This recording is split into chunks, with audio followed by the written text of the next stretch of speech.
Hey there guys, welcome back to Mana Down Under. I'm sorry I've been away for a few days. I've been very busy overall, but my best friend, my old Doggo, passed away unfortunately. Old Max here. So it seems very fitting that I'd be doing a Commander deck idea on Tolsimir, Friend of Wolves. Just happened that way, so we'll go into them. So like all Commander deck ideas, we're talking about the Commander, things you might want to know, how to brainstorm, just the overall deck. No hardcore deck lists here, because I like to leave a bit of variation, people's creativity. But anything I do mention in this deck will be down below. So, the new Tolsimir is a 5 mana, green-white, 3/3 elf scout, with when he enters battlefield, you create a legendary green-white wolf token named, I think it's Volja. I'm just going to call him the Doggo from now on. Whenever a wolf enters the battlefield under your control, you gain 3 life and that creature fights up to one target creature you don't control. Really cool design. So the old wolf he brings in can instantly gain you 3 life and go and fight something like he sticks it onto it. Now you'll find in this deck there's definitely a wolf pack mentality. There's a lot of times where you can bring a lot of wolves into play. They'll use a pack mentality, hunt down one target, kill them. It's very cool, very flavorful. But of course, we would have the old Tolsimir in here because he buffs all your creatures and you can still put up creature tokens that we care about. So to start off with, 2 cards that really do impact the deck. Aetherflux Reservoir. Now the deck is crazy about life gain. If you're getting 3 life per wolf entering the battlefield, you could have 80 life quite easy in this deck. So paying 50 life to kill a play outright, it's pretty good. Panharmonicon, said it right this time, very abusive in this deck because of the way your commander works. Every time he enters, you get to fight, gain life, bring a wolf token in, you can start doubling all of these effects up. Now the wolf tokens are legendary, so you only get to keep 1, but it did enter, therefore you get the life gain at least. So a lot of wolf cards do work like that through enter the battlefield effects, so very effective cards in this deck. So we'll go off with the pack mentality first. So the 2 masters, they're great cards in this deck. Master of the Hunt is reserve list legends and it's about $50 to $70 depending where you go. But to pay 4 mana to spam in 1/1 wolf tokens, get to slowly sick onto enemies, gain you 3 life. It's really effective across the length of the game. The Wild Hunt here, he passively creates 2/2s every turn, but you can tap him to stick all your wolves onto one target.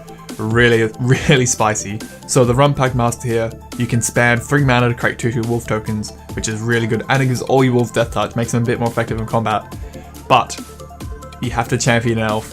Not many elves in this deck, but your commander is an elf, so you can champion your commander, but then you will need to cast your commander again, just note that. So Silverfur here, every time a wolf becomes a target of an instant sorcery, you can create another wolf. It makes it a bit more difficult for your opponent to deal with them. If they want to bolt past the exile a wolf, they have to know that you're going to get a 2/2, gain 3 life, and you get to fight. It makes it a bit more difficult, or you yourself can abuse this mechanic. There's plenty of wolves out there that have great evasion built in. A lot of them care about not being blocked by weaker creatures as a typical wolf mechanic. Now, Howlgeist here has Undying. Undying is great in this commander because Undying technically goes to the graveyard, then back to the battlefield again. Therefore, you get commander's effect again. So you get another 3 life and you get to fight again. And plus, it's stronger just from Undying mechanic, even better. Lupine Prototype I've got here is just a good beater.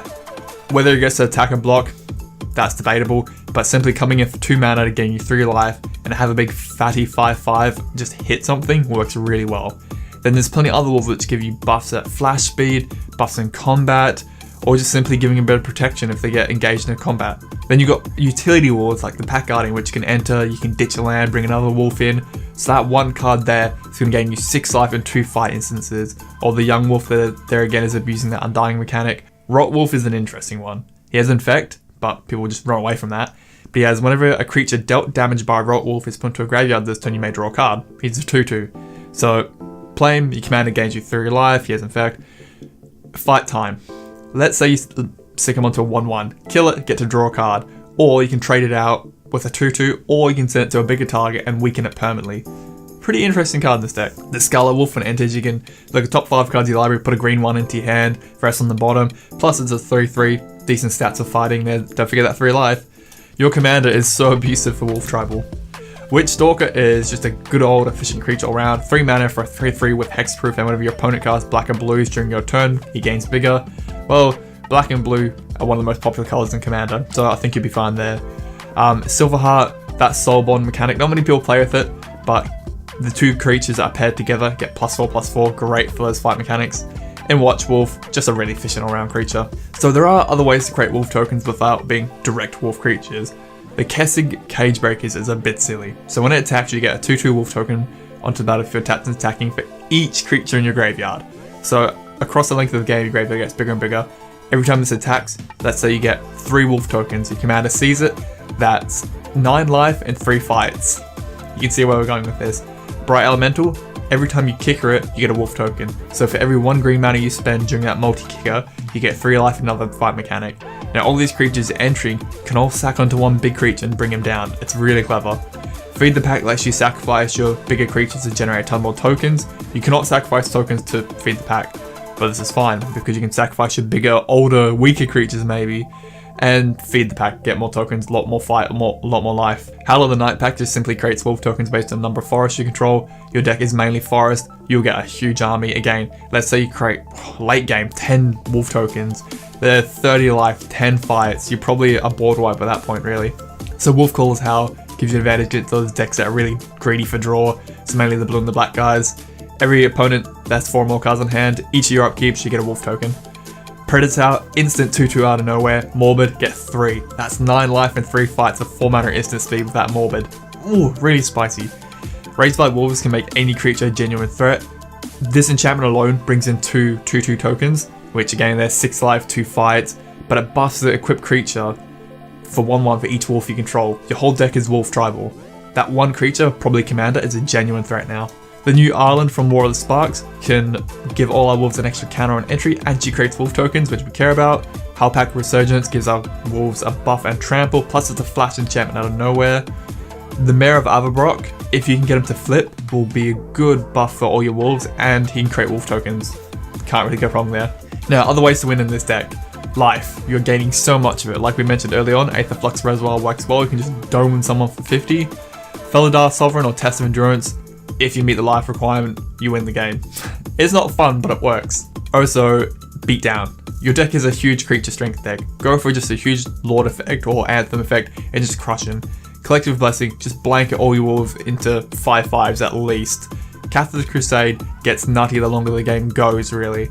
So it depends where you're at in the point of the game. Every time a creature enters the battlefield, put a counter on each creature you control. If you can put out 3 or 4 wolf tokens in a turn, you've already outdone Collective Blessing. The Leech just buffs your 2 colors. Elishnorn just gives all your creatures 2/2 and negs theirs by 2/2. It's a 4-point difference. The Vanquisher's Banner gives us a bit of draw plus a buff. We really like that. Governing Township is a buff effect in our land slot, which you don't get too many of them. Eldrazi Monument and Creative Behemoth are very greedy for this deck. Some people won't run them. With the Monument, you do have to keep a sacrificing cause to it, but you get a form of evasion through flying, indestructible, and a buff. It often wins games, or Creative Wolf just simply giving everything XX and trample is enough to win the game outright there. Now draw. It's usually where these decks fall short and really heavy creature decks draw, but things like Beast Whisper and Elemental Bond make sure we get tons of draw in. I don't mind Regal Force if you can keep blinking with like Conjurer's Closet or other things like that. Skull Clamp tends to be pretty good in any token based deck, and probably the best draw in this deck is the Well I've Lost Dreams. So whenever you gain life, you may pay X where X is less or equal to the amount you gained, and you draw the X cards. Now if your commander gives you 3 life every time, you don't have to pay X of 3, you can pay 1 and just draw 1 card. It's a really consistent form of draw in this deck, and this card has been going up because of this commander. Now just wrapping up here towards the end, support. Hell with a host. Every commander it's in breaks it. We've established this. Your commander, Tolsimir, ooh, it's so good. So let's say you get 1 token out of it at least. You have 2 Tolsimirs, you gain 6 life and have 2 fight mechanics stacked on top. With the fighting stacking, you might not get it because it's probably going to be really weak or die after the first fight, but 6 life, then 9, then 12 for every creature that enters, and then a very unique card is the Foe Raiser Regent. Now there's not much support for fighting, there's a lot of cards that do the fight, but not really any cards in Magic say when a fight occurs you get this effect. So with the Regent, if a creature control fights, put 2 counters on at the beginning of the next end step. So if it wins the fight and lives, it learns and becomes stronger. Very Wolfpack mentality. This can turn your wolf tokens into genuine threats when they start feeding on weenies. Anointed Procession and Parallel Lives are getting expensive, both are like $15 to $20 each now, but they support the token plan very well, especially in a wolf-based deck. And Sword and Body Mind is a great way to get a bit of protection, bit of a buff, and create wolf tokens on hit. It's the only equipment I think that makes tokens that are wolves, so here it is. The only other thing I would probably consider in this deck would be Populate. It would be a nice consistent way to get extra tokens, extra effects through Commander. And whether you find that in things like Sundering Growth, so that's your artifact enchantment removal, but it also says populate, or just growing ranks where you consistently populate each turn. Things to consider. So what do you think about Tolsimir? I think he's really strong actually for a green-white commander. Definitely better than the last iteration. In theory, if every wolf entering the battlefield gets to fight and gain you 3 life, you should have total dominance over the board in terms of creatures. Because if you have all these wolves entering, they can dogpile onto one target. Pun intended. I think he's a great commander. 5 mana, really efficient, sets up some really good combos, not like infinite loops, but there's some really good interaction in this deck. And this deck will only get better as years go on. As more wolf cards get printed, we might see better tribal support, or I don't know, creature type altering effects. We could see more for this deck. But yeah, let me know your thoughts down below, guys. And we have started our Patreon for this channel, Mana Down Under. As always, thank you to our patrons. These guys are the building blocks for Mana Down Under. They make the channel what it is. If you'd like to become a patron and see the benefits, the link is down below. And thank you again, guys, for your support. Thanks for watching, guys. Please remember to like and sub and click the bell icon for notifications. It's greatly appreciated. And if you have any deck or video ideas, just suggest them down below. And have a good one, guys.